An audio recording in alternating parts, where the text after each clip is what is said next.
বান আহিলে আমি প্ৰথমে কি দেখোঁ? পানী, ডুব যোৱা ঘৰ, নাও, ৰাস্তা, ব্ৰিজ আৰু খবৰ।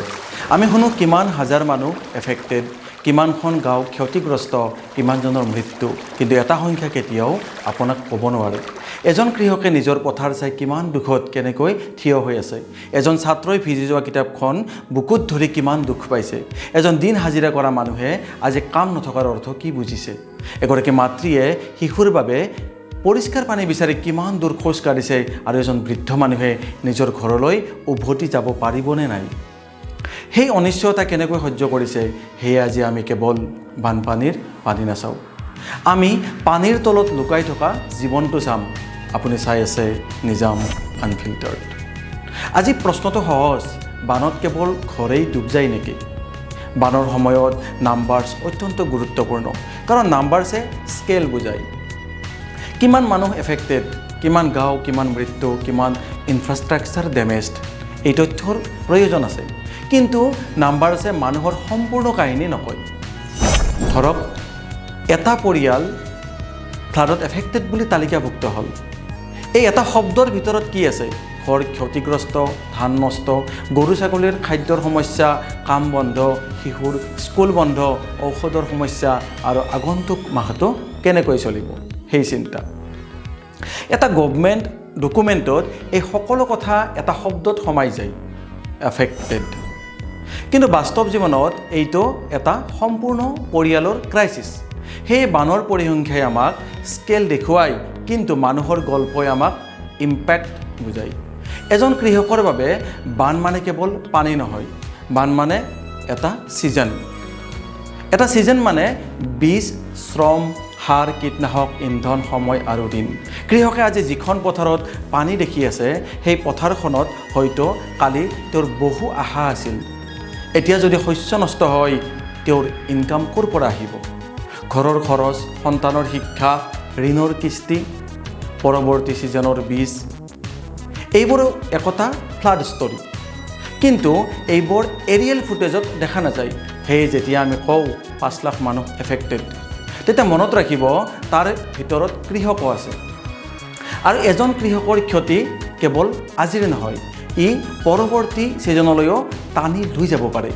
এতিয়া এজন শিক্ষাৰ্থীৰ কথা ভাবক, বান আহিল, বিদ্যালয় বন্ধ, কিতাপ বহি ভিজিল, সকলো নষ্ট, এক্সাম পিছুৱাই গ'ল, ক্লাছ বন্ধ।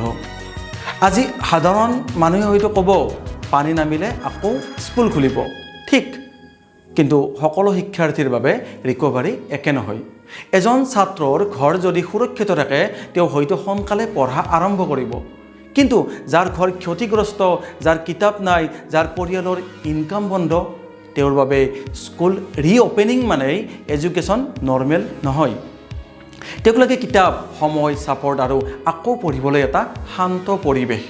সেয়ে বানৰ ক্ষতিৰ হিচাপ কৰোঁতে শিক্ষাৰ ক্ষেত্ৰত হোৱা বাধা বিঘিনিখিনিও হিচাপ কৰিব লাগিব। কাৰণ এজন শিক্ষাৰ্থীৰ এটা একাডেমিক ইয়াৰ হেৰুওৱা এটা সাধাৰণ সংখ্যা নহয়। ই তেওঁৰ ভৱিষ্যতৰ গতিপথত প্ৰভাৱ পেলাব পাৰে। এজন চেলাৰী এমপ্লয়ীৰ হয়তো কোনো ইমাৰ্জেঞ্চি লিভ থাকিব পাৰে, কিন্তু দিন হাজিৰা কৰা মানুহজনৰ আজি কাম নাই, মানে আজিৰ উপাৰ্জনো নাই। বান আহিলে কনষ্ট্ৰাকশ্যন বন্ধ হ'ব পাৰে, মাৰ্কেট বন্ধ হ'ব পাৰে, ট্ৰেন্সপৰ্ট বন্ধ হ'ব পাৰে, কৃষিৰ কাম বন্ধ হ'ব পাৰে। আৰু এজন মানুহৰ ডেইলি ইনকাম বন্ধ হ'লে ঘৰৰ ডেইলি লাইফো বন্ধ হ'বলৈ আৰম্ভ কৰে।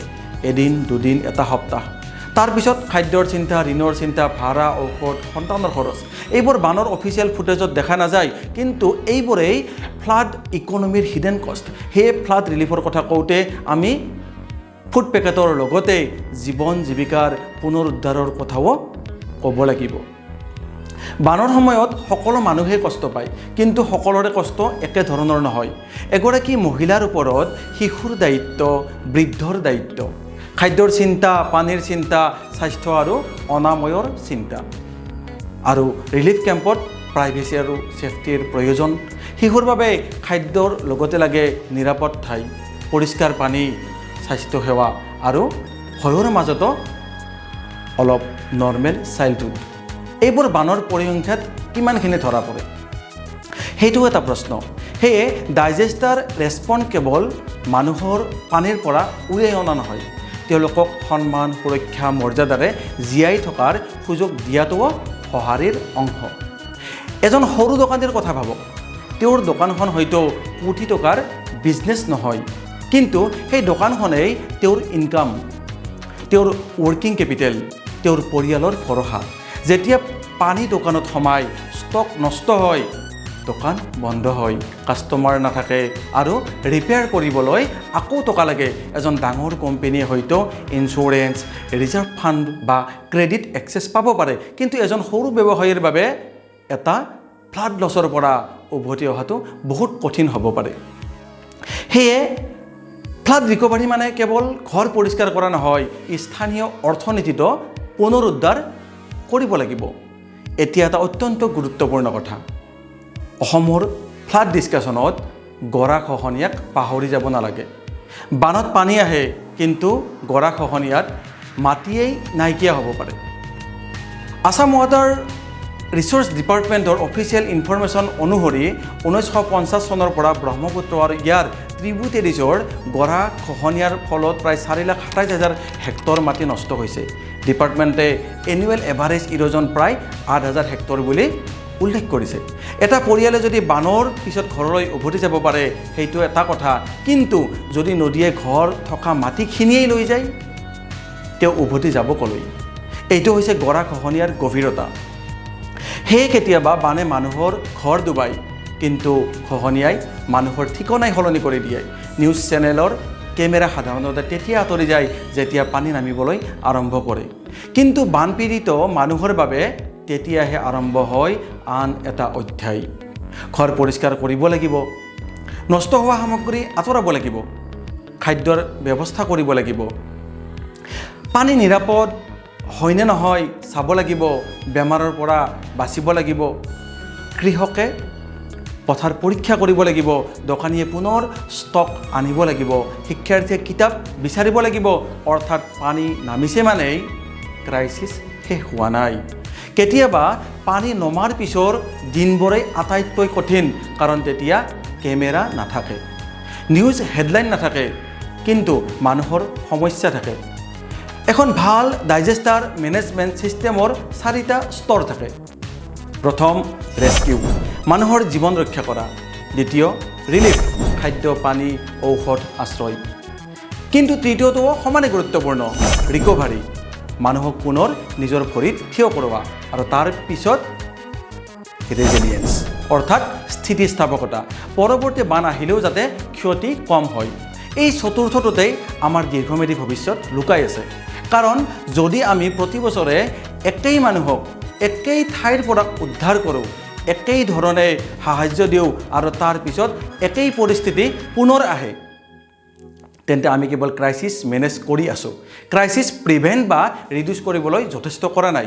সেয়ে আজি আমি এটা অনুৰোধ কৰিব বিচাৰোঁ, পৰৱৰ্তী সময়ত যেতিয়া আপুনি শুনিব লাখ লাখ মানুহ বানত এফেক্টেড, এবাৰ থমকি ভাবিব, সেই লাখ মানুহৰ মাজত এজন কৃষক আছে, এজন শিক্ষাৰ্থী আছে, এজন দিন হাজিৰা কৰা শ্ৰমিক আছে, এগৰাকী মাতৃ আছে, এজন বৃদ্ধ আছে, এজন সৰু দোকানী আছে, এজন ৰোগী আছে, এটা শিশু আছে। তেওঁলোক সংখ্যা নহয়, তেওঁলোক মানুহ। তেওঁলোকৰ নাম আছে, ঘৰ আছে, সপোন আছে আৰু ভৱিষ্যত আছে। এদিন পানী নামিব, নাওবোৰ আঁতৰি যাব, ৰিলিফ কেম্পৰ ভিৰ কমিব, ৰাস্তাবোৰ পুনৰ খুলিব, বিদ্যালয় পুনৰ আৰম্ভ হ'ব, দোকানবোৰ পুনৰ খুলিব, কৃষকে পুনৰ পথাৰত যাব আৰু আমি সম্ভৱতঃ বানৰ কথা পাহৰি যাম। কিন্তু বানপীড়িত মানুহে পাহৰিব নোৱাৰে, কাৰণ তেওঁৰ ঘৰখন তাতেই আছিল, তেওঁৰ পথাৰখন তাতেই আছিল, তেওঁৰ দোকানখন তাতেই আছিল, তেওঁৰ কিতাপখন তাতেই আছিল, তেওঁৰ স্মৃতিবোৰ তাতেই আছিল। সেয়ে বানৰ পানী নামিলেও বানৰ প্ৰভাৱ বহু দিনলৈ থাকিব পাৰে। আৰু সেইবাবে আমি বানৰ কথা কেৱল বান হৈ থকা সময়ত নকওঁ, পানী নামি যোৱাৰ পিছতো কওঁ। কাৰণ ডাইজেষ্টাৰ মেনেজমেণ্ট মানে কেৱল মানুহক বচোৱা নহয়, মানুহক পুনৰ নিজৰ জীৱন গঢ়িবলৈ সক্ষম কৰাও। আজি আমি কোনো এটা দলক দোষ দিবলৈ অহা নাই, কোনো চৰকাৰক অন্ধভাৱে সমৰ্থন কৰিবলৈও অহা নাই। আমাৰ প্ৰশ্নটো মানুহৰ পক্ষত, কৃষকৰ পক্ষত, শিক্ষাৰ্থীৰ পক্ষত, শ্ৰমিকৰ পক্ষত আৰু অসমৰ ভৱিষ্যতৰ পক্ষত। আমি প্ৰকৃতিক নিয়ন্ত্ৰণ কৰিব নোৱাৰোঁ, কিন্তু আমি আমাৰ প্ৰস্তুতি উন্নত কৰিব পাৰোঁ, আমি ৰেছপন্স উন্নত কৰিব পাৰোঁ, আমি ৰিকভাৰী শক্তিশালী কৰিব পাৰোঁ আৰু মানুহৰ কষ্ট কমাব পাৰোঁ। সেই পৰৱৰ্তী সময়ত বানৰ ছবি দেখিলে কেৱল পানী নাচাব, পানীৰ মাজত এজন মানুহক চাব, এখন পৰিয়ালক চাব, এটা সপোনক চাব আৰু নিজকে এটা প্ৰশ্ন সুধিব, আমি এই মানুহজনক কেৱল আজিৰ বাবে সহায় কৰিম নে অহা বছৰৰ বাবে অধিক সুৰক্ষিত কৰিম? এইটোৱেই হৈছে প্ৰকৃত প্ৰশ্ন। এইটোৱেই হৈছে অসমৰ বানৰ অদৃশ্য কাহিনী। যদি আপুনি ভাবিছে যে বানপীড়িত মানুহৰ কাহিনী কেৱল বানৰ সময়ত নহয়, পানী নামি যোৱাৰ পিছতো কোৱা উচিত, তেন্তে কমেণ্টত এটা শব্দ লিখক, ৰিকভাৰী। আৰু আপোনাৰ মতে বানৰ পিছত প্ৰথমে কোনটো ক্ষেত্ৰত অধিক গুৰুত্ব দিয়া উচিত? কৃষি, শিক্ষা, স্বাস্থ্য নে জীৱিকা? আপোনাৰ মতামত জনাওক। আৰু যদি এই ভিডিঅ'টোৱে আপোনাক নতুনকৈ ভাবিবলৈ বাধ্য কৰিছে, তেন্তে এজন মানুহৰ সৈতে শ্বেয়াৰ কৰক যিয়ে অসমৰ বানক কেৱল পানীৰ সমস্যা বুলি ভাবে। আপোনালোকে চাই থাকিব নিজাম আনফিল্টাৰ্ড। প্ৰশ্ন থাকক, মানৱতা থাকক, জবাবদিহিতা থাকক।